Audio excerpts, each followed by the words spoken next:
নমস্কার, বুলবুলস রান্নাবাটিতে আপনাদের সবাইকে সাদর আমন্ত্রণ।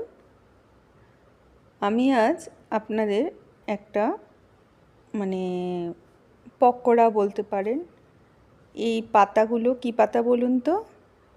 হয়তো আমরা অনেকেই চিনি, আবার অনেকেই চিনি না। এটা কিন্তু একটা খুব মানে ফেমাস খাবার। আমরা হয়তো আমরা খাইনি কোনো দিন, কিন্তু এটা হচ্ছে যে কচু আছে না, গাঁটি কচু, আরবি কা পাত্তা বলে, বা ওই কচুর পাতাগুলো, এই পাতাগুলো দিয়ে না সুন্দর পকোড়া বানানো যায়। আজকে আমি যেখানে থাকি সেখানে প্রচুর এই খাবারটা মানুষে খেয়ে থাকে, আর খুব খেতেও সুন্দর, খুব টেস্টি খাবার। এই পাতা দিয়ে আপনি এই পাতা দিয়ে আবার অন্য কিছুও করতে পারেন, অন্য অন্য পাতা দিয়ে আপনি এটা হচ্ছে গাঁটি কচুর পাতা।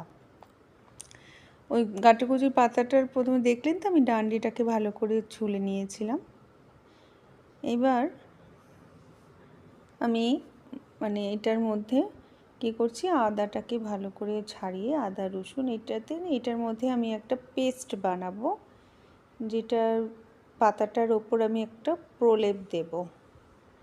তাই জন্য আমি কী করছি, আদা রসুন এগুলোকে সব কাটবো, কাঁচা লঙ্কা, হ্যাঁ, এটার একটা পেস্ট বানাবো। দেখুন, বেশি ঝাল যদি খেতে চান আপনার ঝাল হিসাবে আপনি নেবেন, সেইভাবে আমি নিয়েছি। আমি একটুখানি ঝাল করব, কিন্তু ঝাল আমি অনেকগুলো লঙ্কা নিয়েছিলাম, কিন্তু ঝাল আমার হয়নি। এবার আমি এটা একটা যেটু পেস্ট বানাবো, একটা বেসনের পেস্ট বানাবো, বেসন নিয়ে নিয়েছি। এর ভেতরে আমি যত মশলা, ধনে গুঁড়ো, জিরে গুঁড়ো, লঙ্কা গুঁড়ো, হিং, তারপরে আদা রসুন কাঁচা লঙ্কার পেস্ট, নুন, গরম মশলা গুঁড়ো, আমি একটা ক্রিমি একটা টেক্সচার বানিয়ে নেব, ওই পাতাটার উপর প্রলেপ দেওয়ার জন্য। এইভাবে আমি এটা বানিয়ে নেওয়ার পর ওইটা পাতাটার উপর প্রলেপ লাগাবো। এতক্ষণ আপনারা আমার যে রেসিপিটা দেখছেন, যদি ভালো লাগে তাহলে আপনি আমার চ্যানেলটাকে অবশ্য করেই লাইক অ্যান্ড সাবস্ক্রাইব করে দেবেন। আরও নতুন নতুন রান্না দেখতে চাইলে অবশ্যই আমার ফেসবুক চ্যানেলটাকে ফলো করে দেবেন, আর আমার সাথে থাকবেন। তাহলে অনেক ভালো ভালো টিপস আপনারা দেখতে পাবেন। আর একটু কচু তো একটুখানি আমি দিয়ে নিলাম, একটু লেবু দিয়ে নেবেন, কালে টক হবে। আর যদি লেবু না থাকে আমচুর পাউডারও আপনারা দিয়ে দিতে পারেন, বা কাঁচা আমের সময় যদি একদম কাঁচা আমটাকে পুরো পেস্ট মতন করে ওটাও দিতে পারেন, খেতে সুন্দর হবে তাহলে। এবার আমি একটু একটু জল দিয়ে নেব, জল দিয়ে যেমন করে একটা পেস্ট বানায় অমনি করে খুব পাতলা বানাবেন না, পাতলা বানালে পাতার গায়ে তো ধরবে না, আটকে থাকবে না। পাতলা বানালে কী হবে, পাতা থেকে চলে যাবে। তাই জন্য আপনারা এটা বুঝে বানাতে হবে। আপনারা জল দিয়েছেন, আমি দেখুন প্রায় 5-6 চামচ জল দিয়েছি। আমি অল্পই নিয়েছিলাম, 1 কাপ মতন বেসন নিয়েছি, 1 কাপের একটু কম নিয়েছিলাম, কেন আমার পাতা অল্প। পাতা যখন যদি বেশি থাকে তাহলে আপনারা পাতা বেশি করে তাহলে আপনি এটা বানাবেন ব্যাটারটা। আমি যেহেতু পাতা অল্প, তাই জন্য ব্যাটারটা অল্পই বানিয়েছিলাম। এবার পাতাটার কিন্তু সামনের দিকে দেবেন না, পাতাটার উল্টো দিকে আপনারা ব্যাটারটা দেবেন।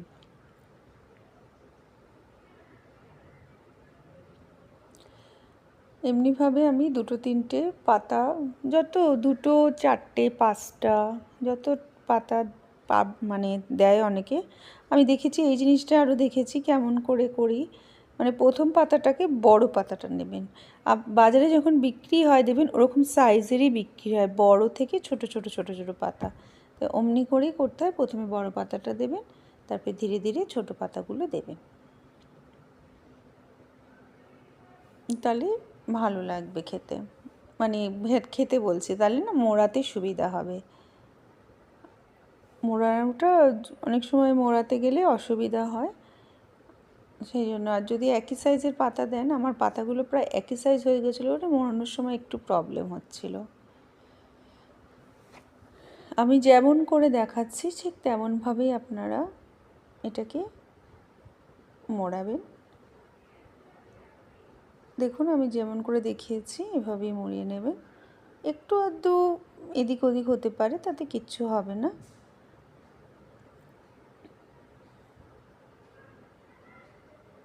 এবার এটাকে প্রথমে আমি ভাপে দেব, সেই জন্য আমি একটা কড়াইতে মানে একটা ফুটো থালা বসিয়ে নিয়েছি, এটাকে ভাপে রাখবো।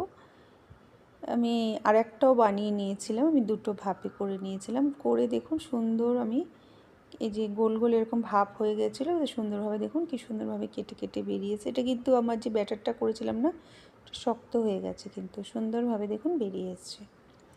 এইবার এগুলোকে আমি কি করব, তেলে ফ্রাই করে নেব।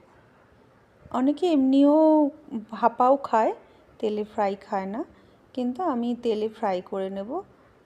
তেলে ফ্রাই করলে খেতে বেশি সুন্দর হয়। এমনি ঠিক এমনিই দেখতে হবে। আর যদি একটু বেশি পাতা নেন আরও বেশি একটু বড় হতে পারে। আমি কড়াইতে তেল দিয়ে দিয়েছি, এবার তেলে ফ্রাই করে, যেহেতু আমি আদা রসুন পেস্ট দিয়ে, যেগুলো ফ্রাই করলেই ভালো লাগবে। ভাপা যদি ভাপা পছন্দ করেন একবার খেয়ে দেখতে পারেন, ভাপাটাও কিন্তু রুটি টুটির সাথে ভালোই লাগে খেতে।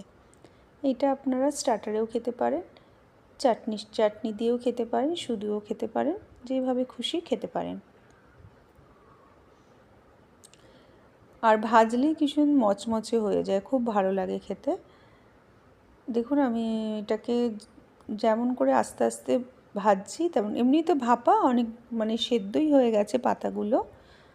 আর এই পাতাগুলোতে সত্যি বলছি গলাও ধরে না, খুব কম গলা ধরে না, আমি জানি না, আমি অবশ্য ধরতে পারি হয়তো, কিন্তু আমি যে বানিয়েছিলাম একটু গলা ধরেনি। আর আমার তো সত্যি কথা হচ্ছে গলা বেশি, এই শাক এইসব খেলে না, আমার কচু শাক বা এইসব জিনিস খেলে আমার ভীষণ গলা ধরে, কিন্তু সত্যি বলছি এটা বানিয়ে কিন্তু আমার একটু গলা ধরেনি, আমি খেয়েছিলাম আর ভালোই লেগেছিল আমাদেরকে, যথেষ্ট ভালো হয়েছিল খেতে। আপনারা প্লিজ একবার বানিয়ে দেখবেন। স্টার্টারে সন্ধেবেলার দিকে যদি খান, চায়ের সাথে খান, খুব ভালো লাগবে।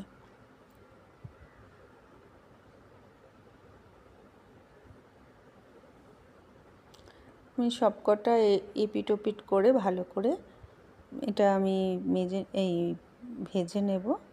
ভেজে এবার আমি এটা একটা প্লেটে সুন্দরভাবে সাজিয়ে রাখবো। আমি কোনো চাটনি করিনি, যদি আপনারা চান কোনো চাটনির সাথে খেতে, লেবু দিয়ে চাটনি বা অন্য কোনো চাটনি, আমার মনে হয় রসুনের চাটনি, এসব দিয়ে খেতে ভালো লাগবে। আমাদের ঘরেতে সত্যি এমনি করেছিলাম, চাটনি আর দরকার হয়নি, এমনি সবাই তুলে তুলে তুলে তুলে সব খেয়ে নিয়েছে। আমি অল্পই করেছিলাম, যদিও বেশি করিনি। যদি আপনাদের ভালো লাগে একবার প্রথমে বানিয়ে দেখবেন, ভালো লাগলে তাহলে অবশ্যই আবার নিজেরাই বানিয়ে খাবেন। তাহলে চলুন, আজকে আমার রেসিপিটা শেষ হয়ে গেল। আপনারা এতক্ষণ যে আমার সাথে রইলেন তার জন্য আপনাদের অসংখ্য অসংখ্য ধন্যবাদ। আবার আমি আপনাদের সাথে দেখা হবে আমার নেক্সট রেসিপি নিয়ে। তাই টাটা।